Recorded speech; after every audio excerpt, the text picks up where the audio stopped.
have a group of people that can think compassion, think peace, think goodwill, and demonstrate it, and be able to maintain that state of being where they've memorized it internally, nothing in their external world can move them from it. When they're in a state of being, they're more prone to do things and think things equal to that state of being. Welcome, blessed viewers, to this week's edition of Science and Spirituality, the conclusion of a two-part series featuring excerpts of interviews with respected scientists regarding how our brain is connected to spirituality and self-transformation.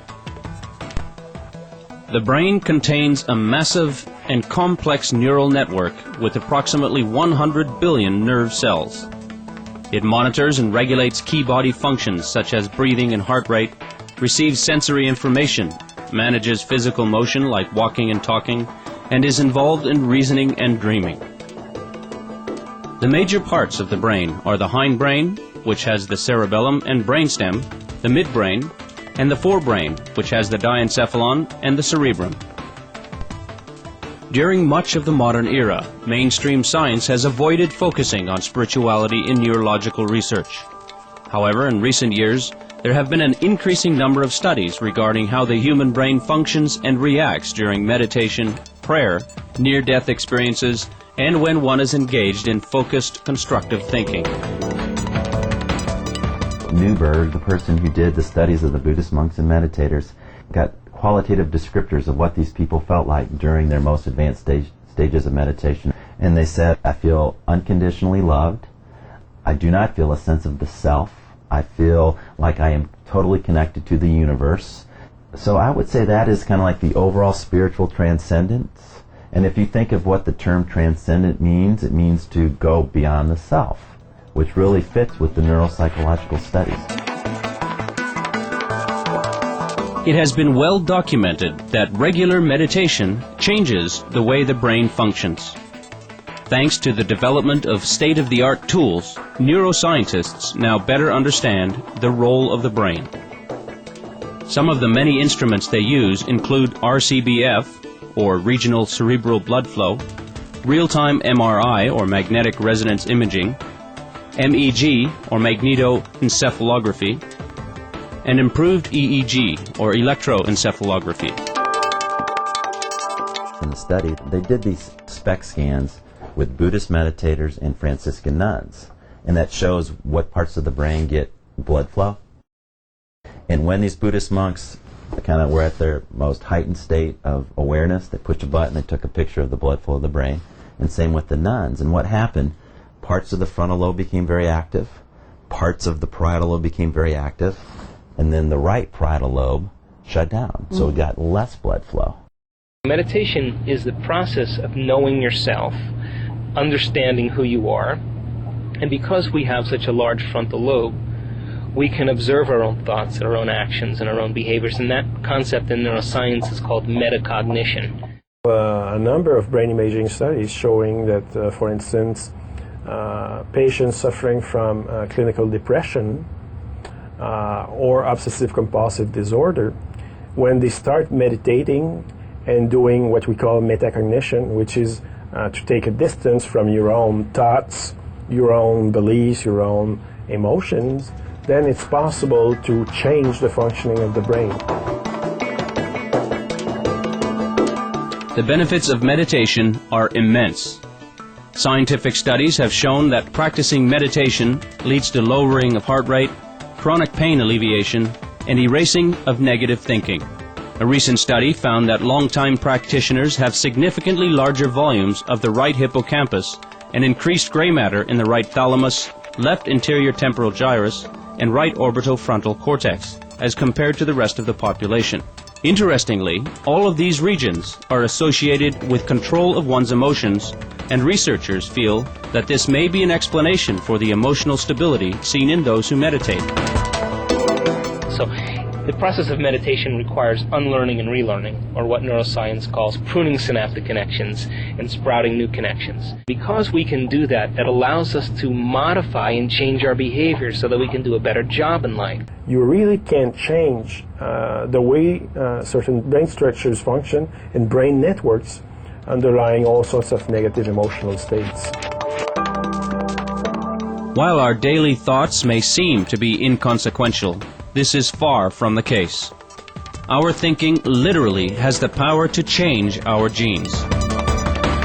You have genetically inherited patterns of brain activity. There is no question about that. That is completely non-controversial. But your genetically inherited patterns of brain activity are going to have very, very large effects on how you live your life. However, if you realize that you can transcend, you can go beyond those patterns of brain activity through the power of your attention and through focusing your attention more wisely, you can change the expression of those genes.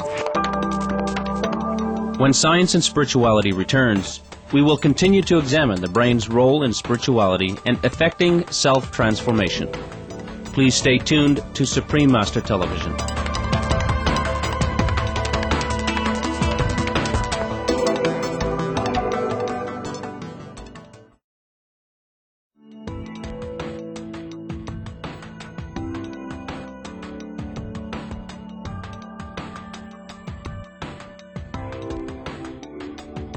You can see that everything we're saying here about how focused attention changes your brain is very compatible with that, because you're basically forming a view of the self you are, through prayer and meditation, coming to see that God wants you to be.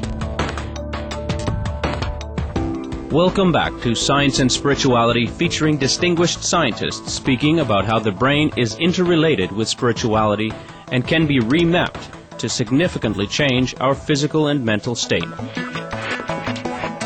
Some habits are deeply ingrained and imprinted in our brains and thus become even more entrenched as we grow older. If we do not focus our attention or deeply concentrate on changing an unwanted trait that we have, scientists such as Dr. Bruce Lipton, who is an expert in cell biology, say these habits stay with us permanently. From before birth to 2 years of age, a child will express predominantly delta activity, which is very low frequency brain activity. When we express that, we're essentially sleeping or not being conscious. Okay?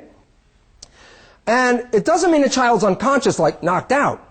The child is totally present, but not engaged in what's going on. It's seeing it, observing it, and downloading it, but doesn't like interfere with the download, doesn't say, gee, that was a good behavior, that was bad behavior. It just watches you and learns the behavior. It's not being consciously involved in the learning. Subconsciousness is not consciousness. Consciousness is creative. Subconsciousness are tapes. Where did you get the tapes? Your subconscious was programmed before birth up through 6 years of age without you even being involved. You learn tapes about how to live. After you get past 6, this development of the prefrontal cortex region here, which is where our central source of consciousness comes from, self-consciousness, self-reflection, is an add-on, really. And as a matter of fact, it's an option. A lot of people in this world don't even use consciousness. The reason is you don't need it. Once you learn the program, it's just repetition. When you are not paying attention to your own consciousness, you are playing tapes that are not even yours. And you don't even see it, because the subconsciousness works imperceptibly. It's so fast that it doesn't even engage consciousness. You see, every time we have a thought, we make a chemical. So if we have a great thought or if we have an unlimited thought, we make chemicals that make us feel great or feel unlimited. And if we have negative thoughts or self-depreciating thoughts, we make chemicals that make us feel negative or unworthy. So this immaterial thing called thought fires a set of circuits in the brain that produces a chemical to signal the body for us to feel exactly the way we were just thinking. The moment we feel the way we think, we begin to think the way we feel, which produces more chemicals for us to think the way we feel. This creates a big loop. And this loop, this cycle of thinking and feeling and thinking creates what I call a state of being. And It's the cycle of thinking and feeling and feeling and thinking over time that begins to condition the body to memorize that emotional state better than the conscious mind.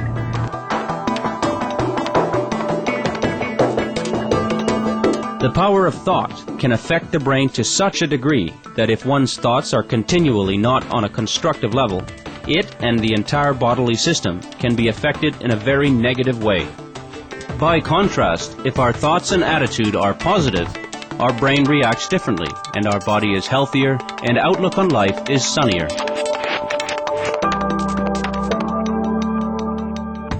We live in two states of mind. We live in survival or creation, and when we live in those states of anger or aggression or hatred or judgment or fear or anxiety or insecurity or pain or suffering or depression, it's those chemicals that are created from the chemicals of stress or survival that activate those states of mind. And the redundancy of those chemicals are the chemicals that push the genetic buttons that begin to cause disease.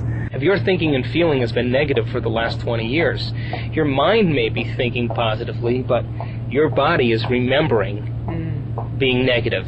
90% of who we are by the time we're 35 years old is sitting in a subconscious set of programs, automatic programs, that operate without our conscious mind. So here's the 10% of your conscious mind wanting to change against 90% of who we've become as a personality.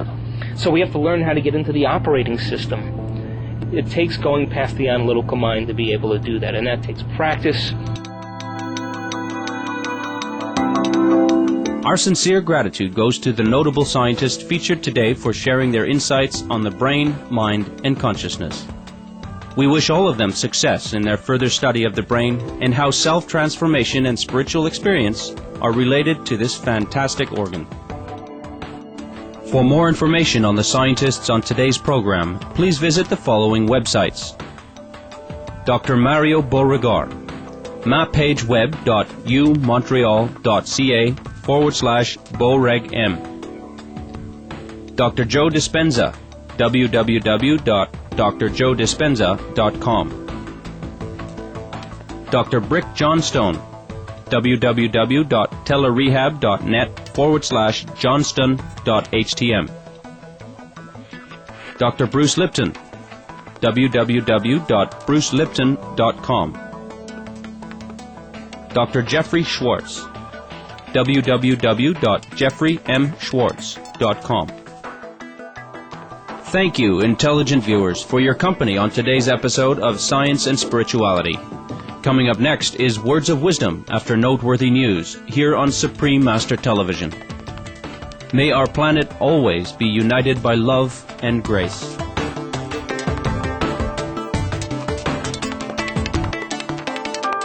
For more details, please visit www.suprememastertv.com/SS.